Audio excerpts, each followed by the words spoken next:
The office lights hummed low, a cold white glow against the glass and steel walls of the 27th floor. Julian Lake didn't notice the skyline, though it was the kind of view people posted about, the kind they crane necks for pressed fingers to glass. He stood with his back to it, sleeves rolled to his elbows, tie loosened just enough to look like he hadn't tried. He hadn't eaten since the stale croissant at 6:30 that morning. It was nearing 8. His phone buzzed with a calendar notification, a ping he usually ignored. But this one read, "Pick up Ellie, no aftercare today." His stomach sank. Shit. By the time he reached the preschool, Ellie was the last one there, perched on the little wooden bench beside a teacher with patient eyes and a cardigan that smelled like peppermint tea. She looked up when he burst through the doors, cheeks flushed with the wind and regret. "I'm sorry," he said, crouching low, placing a hand on his daughter's shoulder. "A meeting ran late." The teacher stood. "It's all right, Mr. Lake. We know your schedule is a bit stretched, but this isn't sustainable for Ellie. She waited almost an hour today." She didn't say it with cruelty, but it landed just the same. Like a stone in the hollowed-out space where Julian had once kept time for her bedtime stories and school pickups. Ellie didn't say much. She stood and leaned into him, face pressing into his coat. On the drive home, Julian glanced at her in the rearview mirror. Her hair had come loose from its braid, the ribbon gone. She held a stuffed elephant in one hand, the ear long since chewed in babyhood, now simply worn. "Want pizza tonight?" he asked. She shrugged. That night after she fell asleep in his bed, again, Julian sat on the edge of the couch and stared at the blank TV screen. The quiet of the apartment pressed in, not peaceful but accusatory. He opened his laptop. Search Live in Nanny NYC, available immediately. He didn't even think to consult Ellie. He was in survival mode. The next morning he stepped into his assistant's office. "Amy, I need help vetting candidates for a nanny." Amy blinked at him like he'd asked for a personal chef with FBI clearance. "You're serious?" He nodded, rubbing the back of his neck. "I'll start reaching out. What kind of person are you looking for?" He paused, kind, competent, no drama, someone who knows kids. Amy arched a brow, so, a miracle. He almost smiled. 3 days later, interviews began. There were crisp resumes and over-rehearsed smiles. One woman insisted she only used organic, free-range craft supplies. Another didn't believe in bedtimes. A third kept calling Ellie Ella. It was the fourth interview, near the end of the day, that made Julian pause. She walked in with wind-tossed curls pulled back in a clip, a tote bag slung over one shoulder and something quiet in her expression. Her clothes weren't expensive, but they were clean and well-loved, comfortable. "I'm Ren," she said, with a soft confidence that made him glance up from his laptop. Julian Lake, he stood, offered a hand. She shook it firmly. "I know," she said gently. "The office kind of screams CEO." Amy snorted behind her coffee. Ren sat down, crossed one leg over the other, and looked at him, not around the office, not at the window. At him. "I've been a nanny for 7 years," she began. "Most recently with a family in Vermont, 3 kids, one with sensory processing challenges. Before that, I worked in early childhood education. And before that, I studied music therapy. But I left my graduate program after my mom passed, needed to be with my younger siblings." Julian felt a flicker of something, recognition maybe, the quiet kind that lives under the ribs. "Why leave Vermont?"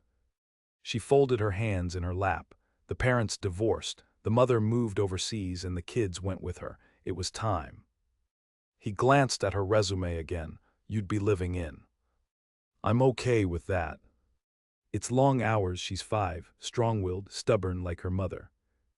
Ren's gaze didn't flinch. "I like 5-year-olds. They tell the truth without knowing they're doing it." A pause stretched. "You'll need references." "They're on the last page." Julian nodded, but something in him had already tilted. Ren moved in 2 days later. Ellie met her with silence, arms folded, one foot tucked behind the other. She didn't speak during dinner, just eyed the newcomer like a cautious animal. Ren didn't push.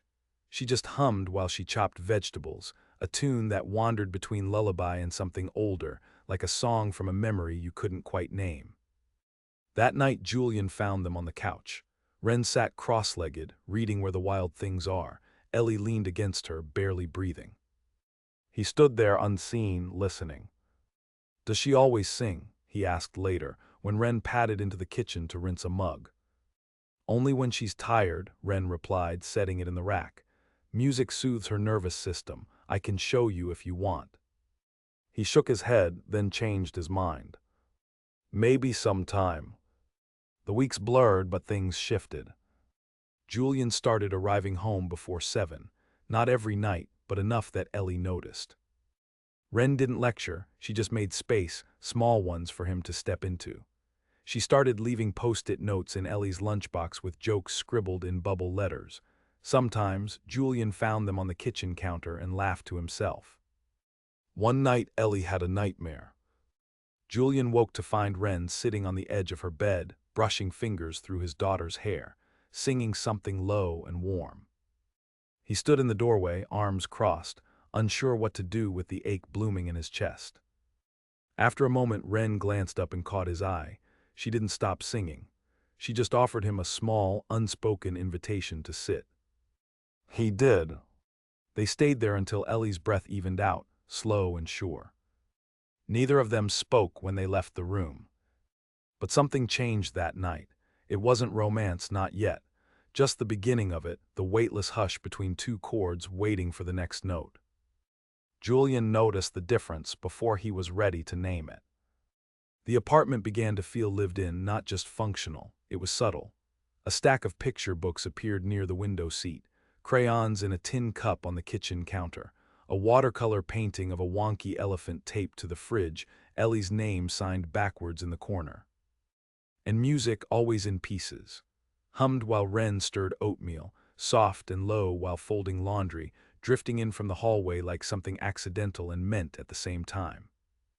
Julian kept his distance at first. He wasn't sure what to do with someone who didn't demand space but made room for it. Someone who didn't ask him to talk but listened when he did. "Did you do that?" he asked one morning, pausing at the fridge with his coffee. Wren looked up from the stovetop. "Do what?" "The elephant." She smiled, but it was Ellie's painting she looked at. She said it's flying, but it doesn't know it yet. He stared at it a second longer. "That's kind of heavy for 5.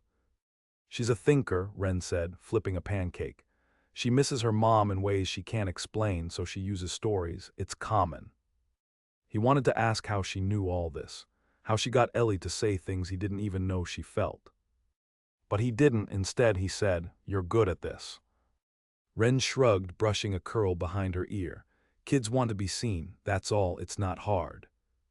Julian thought about the emails waiting in his inbox, the board meeting he'd be late to, the deals that ate weekends. He thought about how long it had been since he really saw his daughter. It was hard, at least it had become that way. On Saturday, Ellie had a cold. Nothing serious, but she was clingy, feverish, her words slowed down by sniffles and sleep. Julian canceled a brunch meeting for the first time in months.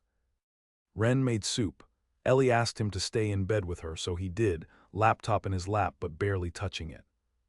Wren brought in a bowl and sat on the other side of the bed, spoon-feeding Ellie between sips.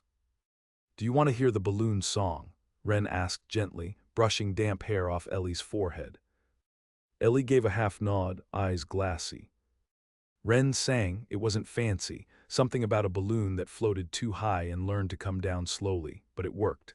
Ellie drifted off, thumb near her mouth, elephant clutched to her side. Julian didn't realize he'd been watching Wren the whole time until she looked up.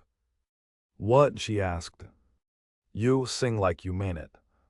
She tilted her head. "Is there another way?" He looked down, a little embarrassed. "I wouldn't know." There was a pause, not awkward, just full. "I used to sing to my mom when she was sick," Wren said softly. "It helped me more than her, I think. There's something about sound, rhythm, that makes grief easier to hold." Julian didn't ask for more, he just nodded. Wren stood to leave, then paused. "You're doing better, by the way." "Better?" She gave a small smile. "With Ellie, She laughs more when you're around." He didn't know what to say to that. It had been so long since he'd let himself measure his parenting in anything other than absence. "Thanks," he said too quietly, but Ren heard it. Over the next few weeks, something began to change. Julian still worked, still chased meetings, closed deals, flew out for day trips to DC, but he started texting home more. He asked how Ellie's day was. Sometimes he even called just to hear her little girl voice say something like, "Daddy, guess what Ren did with the socks?" before passing the phone over with a giggle. He also started noticing things about Ren. The way she crouched to meet Ellie at eye level, how she never corrected feelings, only helped name them. The small, sleepy scar at the edge of her right eyebrow, the way she seemed to breathe with the apartment, not just inside it. One night he got home late. Rain clung to his coat, his tie was damp, and he smelled like airports in tension. He expected the apartment to be dark, but the hallway was lit with a lamp, warm and yellow. Laughter floated from the living room. He set down his bag and walked quietly to the doorway. Ellie and Ren sat on the floor, surrounded by scraps of felt, buttons, and fabric glue. They were making hand puppets, judging by the googly eyes. "She's the queen of the moon," Ellie declared, holding up a creature with silver pipe cleaner hair. "Majestic," Ren said solemnly, bowing. Julian couldn't stop the smile. Ren looked up and caught him watching. She didn't flinch, just raised a brow. "Want to help?" He hesitated, unbuttoned his cuffs, and sat down on the floor. 10 minutes later, he was holding a crooked dog puppet with a toothpick wand. "His name is Bartholomew," Ellie announced. Ren burst out laughing, hand over her mouth. Julian grinned, "I like it." Ellie climbed into his lap, still sticky with glue and joy. And in that moment, Julian felt it. Not just the presence of his daughter, but the presence of himself. As if he'd finally arrived at a version of his life he hadn't known he was missing. It was a Thursday night when the lullaby changed everything. Ellie had fallen asleep early, wiped out from a day at the museum. Julian poured a glass of wine and joined Ren in the kitchen while she folded a pile of fresh laundry. He watched her hum as she worked, that same tune again, low and familiar. "What is that song?" he asked, breaking the quiet. Ren looked up. "That one." He nodded. "It's mine. I wrote it when I was 16, after my mom's first surgery." He paused. "You wrote your own lullabies." Ren shrugged. "I needed them, and eventually so did the people I loved." Julian studied her, really saw her. She wasn't just good with kids. She was a balm, a tether, a quiet force with the kind of strength that didn't ask to be noticed. He opened his mouth to say something, but Ren beat him to it. "You're afraid of needing people," she said softly, not accusing, just true. Julian felt it like a crack down the middle. "I'm not sure I know how," he admitted. She gave a slow nod. "It's not a skill, it's a choice, one you have to keep making." For the first time, Julian didn't look away. And Ren didn't move. They stood in the stillness, something gathering between them. Not urgency, not passion, just recognition. The moment passed as gently as it came. But Julian lay awake that night, listening to the silence. And in it, he heard the shape of something new. It rained for 3 days straight, the kind of gray that seeped into bone and mood alike. Ellie didn't mind, she loved puddles, but Julian felt it pressing down on him as the city blurred behind streaked windows and cold, wet air clung to his coat collars. At home, though, the rain changed nothing. Ren turned the living room into a fort of blankets and fairy lights. She played records, actual vinyl, and taught Ellie how to waltz around the coffee table, socks sliding across hardwood. Julian came home on the second night to find them both collapsed on the floor, breathless from laughter, cheeks flushed. He hadn't heard that sound in so long, Ellie's laugh unbound, full-throated. It stopped him in the doorway. Ren saw him first and sat up. Her hair was falling out of its braid, and she brushed it back with the same absent grace she used when wiping Ellie's mouth or tucking her in. Julian cleared his throat. "This looks like some kind of magical disaster." "We prefer whimsical rebellion," Ren said with a smile. Ellie launched herself at him. "Daddy, we made up a dance, wanna see?" He set his briefcase down. "Show me." She twirled, arms wide. Ren sat cross-legged, humming the tune as Ellie spun and leapt and collapsed in a heap of giggles. Julian clapped, feeling something settle low in his chest. He looked at Ren again. She wasn't watching Ellie this time. She was watching him, a half-smile tugging at the corner of her mouth. That weekend, Ren planned a small picnic in the park, just the three of them. Julian was hesitant. His weekends were usually for catching up on missed work or sleeping off the week. But when Ellie appeared wearing a crown made of dandelions, he couldn't say no. They found a quiet spot under a cluster of trees, the branches dripping from earlier rain but the ground dry enough with the blanket Ren packed. She unpacked sandwiches, apple slices, and little jars of lemonade with twine-tied lids. Julian raised a brow. "You made these." "I like doing things with my hands," she said. "Makes the world feel real." Ellie was busy feeding a squirrel bits of crust. They talked about music, about childhood summers, about books. Julian found himself telling Ren things he hadn't said aloud in years, how he'd grown up the son of a lawyer and a surgeon, always striving, always running toward the next benchmark of success. How falling in love had come as an accident, and fatherhood even more so.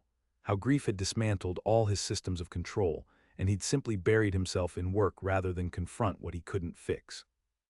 Ren listened, not with pity, but with presence.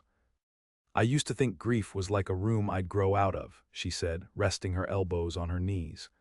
"But I've learned it's more like a second skin. It stretches with you."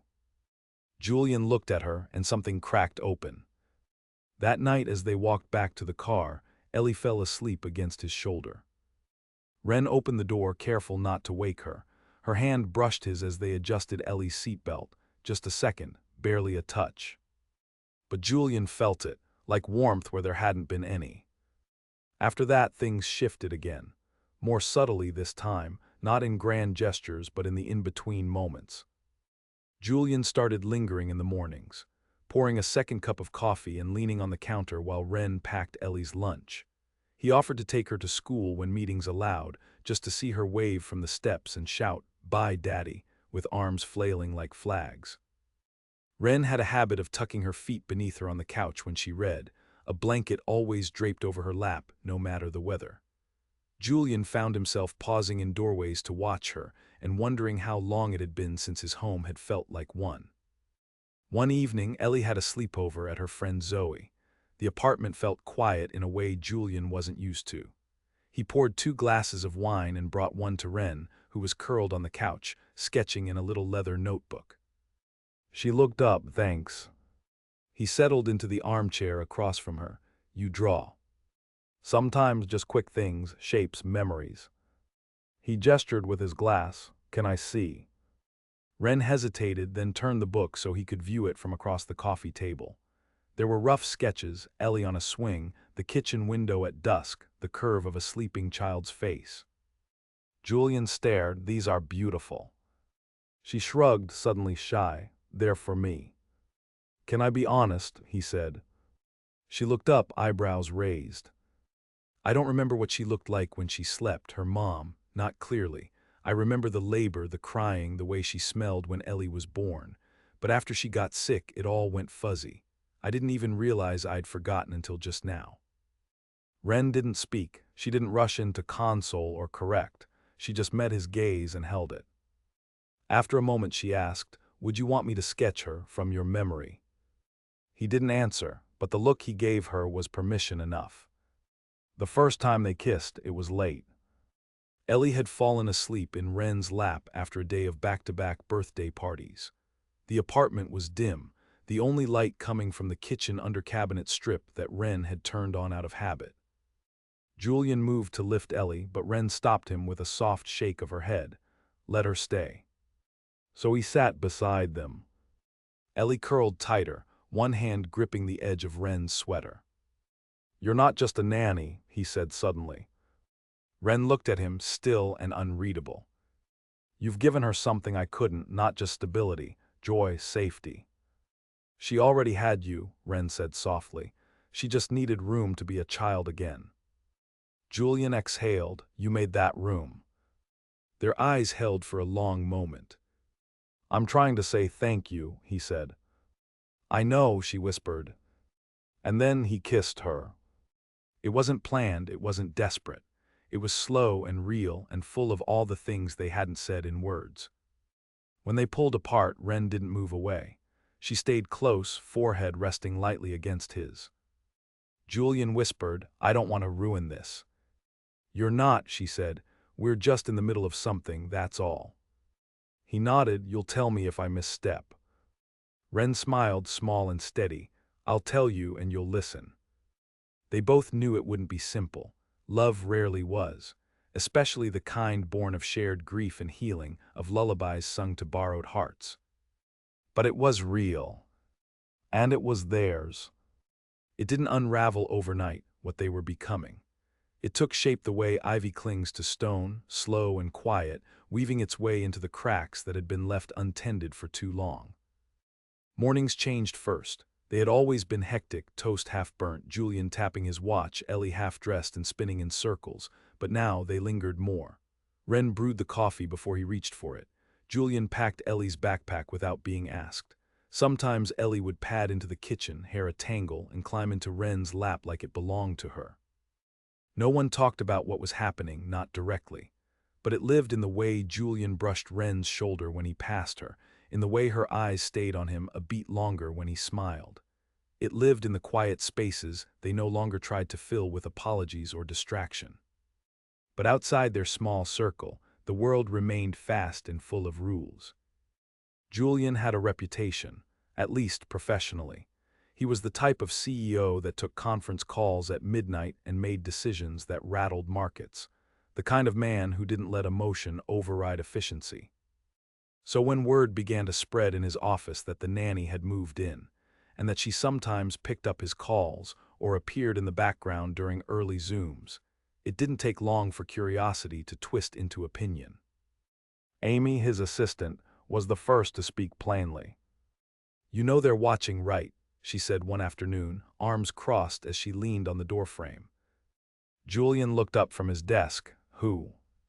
Board members, clients, anyone with a whisper line to your calendar.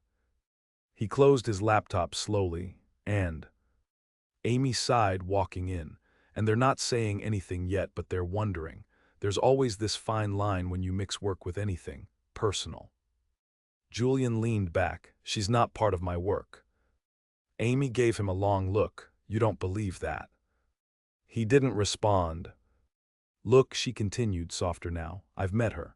Ren, she's great, and Ellie, happier than I've ever seen her.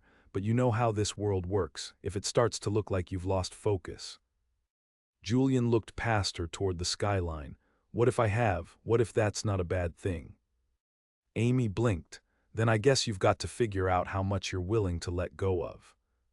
That night, Julian was quiet at dinner. Ren noticed, but she didn't press. Ellie talked enough for all three of them, explaining the merits of glitter glue versus sequins with great passion. Later, after Ellie fell asleep mid-sentence on the couch, Ren turned to him. You had a rough day. He nodded. Amy gave me a heads up, the board starting to murmur. She tucked her knees up, gaze steady. About us. He hesitated. About distractions, optics, maybe both. Ren didn't flinch. Do you agree with them? No. She watched him, but you're afraid they're right. Julian exhaled. I've built a company on control, precision. I've never made space for messy, for anything I couldn't schedule into an Outlook calendar. Ren's voice was soft. So what am I to you then? He looked at her. You're what I didn't know I needed. Silence settled between them, but it wasn't empty. Then Ren stood and crossed to him. She reached for his hand and placed something small in it. A sketch, just a slip of paper torn from her notebook. His face, not as a businessman, not in a suit, but holding Ellie, forehead pressed to her curls, eyes closed. That's the version she'll remember, Ren said. Not the one in the office, not the man on the phone, that one. Julian stared at it. The line work was rough, but the emotion was exact. He folded the paper carefully, slipping it into his wallet without a word. Things didn't stay quiet for long. One morning, Julian arrived at the office to find a reporter waiting in the lobby. Nothing invasive, just a woman with a knowing smile and a notebook. "Mr. Lake, is it true you're living with your daughter's nanny?" He didn't answer, just walked past her, jaw tight. The story dropped 2 days later, small, buried in a lifestyle column but pointed. It framed Wren as a mystery and Julian as impulsive. Speculation, mostly, but it was enough to light up the comment sections. Julian read every word. He didn't tell Wren, but she found out anyway. She came into the living room that night holding her phone like it had turned cold in her hand. "I don't care what they write," she said, "but I care that you didn't tell me." Julian sat down. "I didn't want to drag you into it." "I was already in it, Julian, from the moment you kissed me." He looked up tired. "You said you tell me if I misstepped." She nodded. "This is me telling you." There was a long pause. "I didn't expect this to be easy," he said, "but I didn't think it would get ugly either." "It doesn't have to be," Wren said, "unless you start believing their version of us." Julian stood, running a hand through his hair. "I'm trying to protect what we have." "Then let me be in it with you." His breath caught. There it was, that quiet, anchored strength he kept forgetting she carried so easily. "I don't want to be your secret," she added softly. He crossed the room and took her hands. "You're not. You're the only thing in my life that feels honest." "Then let it be honest out loud." Julian nodded, the answer catching in his throat. The next day, he issued a statement. Simple, clear, no dramatics. "My personal life is just that, personal. But since speculation has crept into my professional sphere, I will say this. Wren Foster is not only the person who helped my daughter feel safe again, but the one who helped me remember what it means to be a father and a man. We are building something together, and I stand by that with the same conviction I bring to this company every day." It wasn't the kind of thing CEOs usually did. But the response surprised him. Quiet emails from colleagues, a note from a former board member saying, "It's about time someone said what matters." And when he walked in the door that night, Wren was waiting, Ellie already asleep, a mug of tea in her hands. She didn't speak, just stepped into his arms and stayed there. Julian buried his face in her shoulder and breathed. Not the breath of a man catching up, but the kind of breath you take when you've finally decided to stay. Autumn settled over the city with a hush, the kind that made the world feel like it was holding its breath. The trees turned without fanfare, their gold and russet edges curling in the crisp wind, and the sidewalks filled with the scent of roasted chestnuts and rain-dampened leaves. Inside their apartment, life was no longer something Julian raced through. It had become something he paid attention to. He now took Ellie to school every Tuesday and Thursday just because. He walked her up the steps with her little hand tucked in his and waited to watch her go through the doors. She always turned to wave, sometimes twice, and that small ritual felt like a kind of anchor, a reason. Wren had started leaving her notebook out on the kitchen table, no longer closed like a secret. Julian would sometimes flip through it while she cooked, and he began to learn how she saw the world, in quiet corners, in unspoken moments, in glances that said more than words ever could.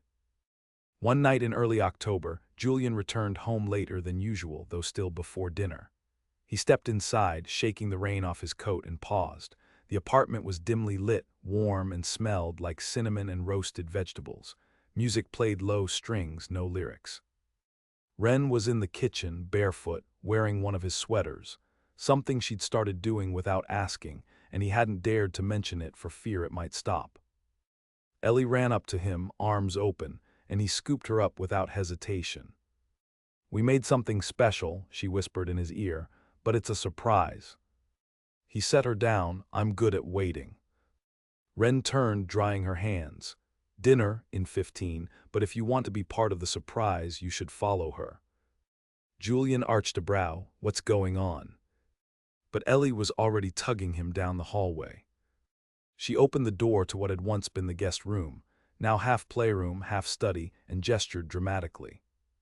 Taped across one wall was a series of drawings, some hers, some Wren's, a timeline of sorts, Ellie as a baby, then Ellie in her unicorn costume, then Ellie and Julian under a tree, then the three of them at the zoo. The final drawing, centered like a centerpiece, was a hand-drawn scene of the apartment's living room. Julian on the couch, Ellie curled up in his lap, Ren reading nearby, one leg tucked under her, a blanket draped over them all. Above it in rainbow crayon, "Oh, you are home." Julian's throat closed. "She wanted to make it official," Ren said from behind him, her voice soft. "So we drew our story." He turned slow, facing her. Ren stepped closer. "You don't have to say anything." "I do," he said, voice rough. "I just don't know where to start." She looked up at him. "Then don't start, just stay." He reached for her hand, and she didn't hesitate. A week later, Julian took a call on the balcony. The fall wind bit at his sleeves, but he didn't move. It was his mother, who rarely called unless there was an itinerary involved. "I saw the piece in Modern Family Life," she said. "Figured it would reach you. You're not wearing a tie in the photo." Julian chuckled. "No, I'm not." There was a long pause. "She seems grounded," his mother said finally. "Not the kind of person I expected you to choose." "She's not a choice," he replied. "She's where I landed when everything else stopped making sense." Another pause, then quieter. "Ellie looks happy." "She is." "Well," his mother said, and he could hear the resistance giving way to something else, something closer to acceptance. "That's what matters." Julian ended the call with his hands still in his pockets, eyes drifting over the skyline, its sharp edges made soft by distance. On Halloween, Ren wore a pair of felt fox ears, and Julian let Ellie paint his face like a business vampire, with red marker around his eyes and plastic fangs that made him lisp. They handed out candy together, and Julian caught Ren laughing at something Ellie whispered. He watched her in that light porch glow, laughter lifting, cheeks flushed, and the thought struck him, this is it, the life I didn't know how to want. He proposed 3 weeks later, not with a ring, not yet, but with a question. They were lying on the couch, Ellie asleep in her bed, the television murmuring old black and white film dialogue into the room. Ren was reading, curled beside him, her head resting on his chest. "I want you to stay," he said quietly. She looked up, her expression open but calm. "I have stayed." "I mean always." Ren sat up, brow furrowing, not from fear but focus. "Julian. I'm not asking for a wedding, not tonight, not even next year. I'm asking you to keep being ours, officially. I want to wake up and know you're not going anywhere, that I'm not going anywhere." She was silent but not distant. Then she took his hand and placed it over her heart. "This is the first place that's felt safe in a long time," she said. "I'm here, not just staying here." He kissed her then, not in a rush, but in the kind of way that says this is real, and we've earned it. That winter, Ellie got the flu, and Ren stayed up all night with her, Julian pacing in and out of the room, making tea, warming blankets, calling the doctor twice for reassurance. When the fever finally broke, Ren sat back against the headboard, exhaustion in every line of her body. Julian brought her water, knelt beside the bed, and whispered, "You're the strongest person I know." She touched his face gently. "You're learning how to love, Julian, that's strength too." And somehow, in that dim-lit room with their daughter finally sleeping between them, he believed her. Spring came late that year, but when it did, it unfolded with color and wind and second chances. Ren planted herbs in small pots on the windowsill, and Ellie named each one after a favorite character in a storybook. On a Sunday afternoon, they took a photo together on the front steps.